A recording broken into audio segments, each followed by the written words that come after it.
Top 10 most beautiful Filipino celebrities with foreign blood. 10. Sa kanyang mga katangian, kita sa mukha ni Bea Alonzo ang pagiging half Filipino at half British. 9. Si Kim Chiu ay marunong mag-Hokkien at Mandarin Chinese salamat sa pagpapalaki ng kanyang ama na Chinese. 8. Ang ama ni Jessie Mendiola ay half Lebanese at half British, ngunit ang kanyang kagandahan ay galing sa kanyang inang Pinay. 7. Ang ganda ng Moroccan-Filipino na si Sara Labati ay palaging nakakabighani. 6. Isang Filipino-Moroccan si Ivana Alawi at kumukuha ng maraming atensyon sa kanyang halos perpektong katawan at kanyang nakakapanghalina na kagandahan. 5. Kilala bilang diyosa sa industriya ng Philippine showbiz, ang Filipino-Australian na si Ann Curtis. 4. Marami nang nasabi tungkol sa halos perpektong kagandahan ng Filipino-American actress na si Liza Soberano.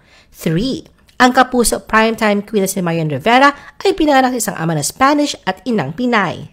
2. Si Catriona Elisa Magnayon Gray ay isang Filipina-Australian model, mang-aawit, host, advocate, ambassador at beauty queen.